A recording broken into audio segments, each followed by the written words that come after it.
दोस्तों नमस्कार। Spectrum online classes में आपका स्वागत करता हूं। आज की क्लास में हम पढ़ने जा रहे हैं सॉल्यूशन में एक शब्द आता है कंसंट्रेशन यानी सांद्रता। सांद्रता के क्या क्या पद हैं, केवल हम छोटा सा पढ़ेंगे सांद्रता के पद क्या क्या हैं। ठीक है, स्टार्ट करते हैं। देखिए आज का जो अपना बिंदु रहेगा वो रहेगा सांद्रता। स्टार्ट करते हैं। देखो सांद्रता सबसे चालू करते हैं।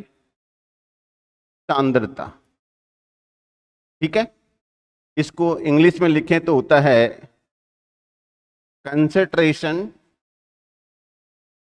मतलब सांद्रता। सबसे पहले बात हम करें सांद्रता क्या होती है, किसे कहते हैं, इसकी यूनिट क्या है।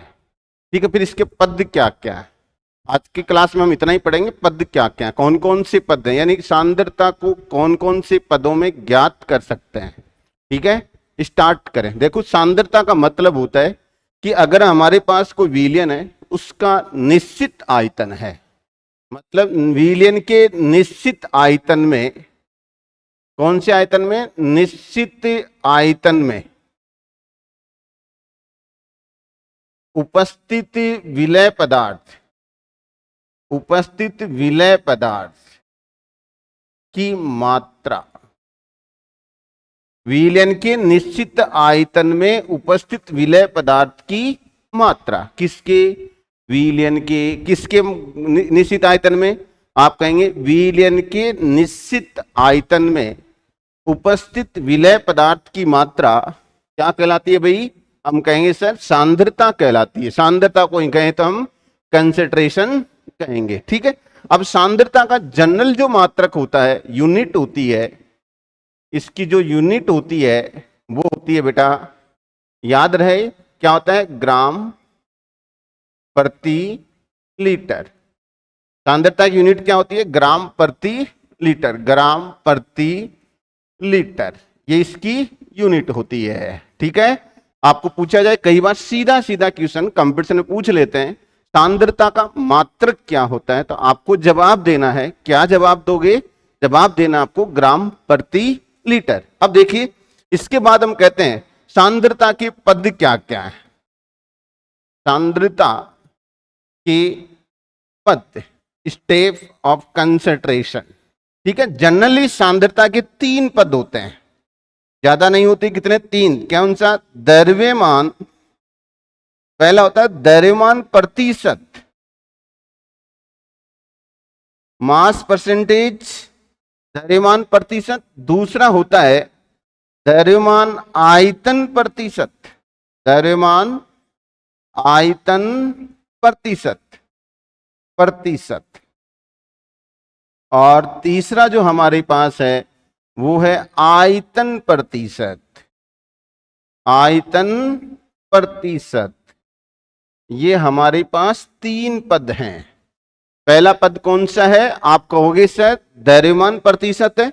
दूसरा पद आप क्या कहोगे, दूसरा पद हमारे पास है द्रव्यमान आयतन प्रतिशत है, और तीसरा है आयतन प्रतिशत है। ठीक है, अब बात करते हैं हमारे पास, ये तो हमारे पास सामने स्पष्ट है, लेकिन क्या इनके भी पार्ट होते हैं क्या, जी हाँ, इनके भी पार्ट होते हैं। कौन कौन से, देखो इसमें जो आता है, इसमें जो पद आता है, पहला आता है अपने पास, हम कहेंगे क्या, मोल भिन्न, मोल फ्रैक्शंस, मोल भिन्न बोलेंगे इसी को, इसी का नाम है मोल अंश, मोल अंश।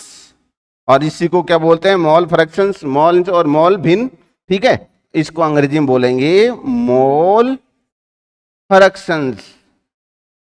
क्या बोलेंगे, मोल फ्रैक्शंस, ये इसका अंग्रेजी नाम है। ठीक है, मोल फ्रैक्शंस। दूसरा हमारे पास है, हम पढ़ेंगे मोललता, सबसे ज्यादा काम है लत्ता, मोललता, इसका दूसरा पद है मोललिटी। इसको अंग्रेजी में क्या बोलेंगे बेटा, मोललिटी बोलेंगे। ठीक है, दूसरा कौन सा है, मोललिटी यानी मोललता। और इसके बाद हम बात करें, इसके और पद की बात करें, तो हमारे पास एक होता है ppm and PPB, PPB, ppm and PPB. एक होता है पीपीएम होता है और एक होता है पीपीबी। पीपीबी होता है। ठीक है, अब देखो हम पीपीएम और पीपीबी साथ में मोल अंश मोल भिन्न जाना और साथ में मोललता जाना। इसी प्रकार से एक यूनिट और होती है इसकी, वो होती है द्रव्यमान प्रतिशत, भार प्रतिशत, डब्ल्यू अपॉन डब्ल्यू, भार प्रतिशत। क्या होती है? भार प्रतिशत होती है। कौन सी यूनिट होती है? भार प्रतिशत यूनिट होती है। ठीक है, तो अपने पास इसमें टोटल 4 यूनिट हो गई। पहला मोल भिन्न या मोल अंश हो गया, दूसरा मोललता हो गई, और तीसरी है पीपीएम एंड पीपीबी, और फोर्थ है भार प्रतिशत, जिसको हम कहते हैं डब्ल्यू अपॉन डब्ल्यू कहा जाता है। देखो एक छोटी सी बात बताऊं, इस पर कभी भी ताप का प्रभाव नहीं पड़ता है। ताप का प्रभाव नहीं पड़ता, it is not affected by temperature. ताप का प्रभाव नहीं पड़ता है, नॉट अफेक्टेड बाई टेम्परेचर, यानी ताप के द्वारा प्रभावित नहीं होती है। ताप के द्वारा इस पर कोई रोल नहीं है, क्योंकि कभी भी याद रखना द्रव्यमान पर ताप का प्रभाव नहीं पड़ता। तो इन सभी में द्रव्यमान यूज में लिया गया है। ठीक है, अब देखो जरा हम बात करें इसके बारे में, हम जिक्र करें। जैसे मैं इसका दूसरा बताऊं आपको, कलर टाइप चेंज करके, इसकी जो यूनिट है वो यहां लिख रहा हूं। कौन कौन सी यूनिट है वो यहां बात करें। किसकी बात करें? द्रव्यमान आयतन प्रतिशत। देखिए इसमें एक आता है मोलरता। मोलरता अंग्रेजी में लिखें तो मोलरिटी। क्या लिखेंगे? Molarity, molarity. ठीक है, दूसरा हमारे पास है नॉर्मलता। नॉर्मलता, नॉर्मलिटी,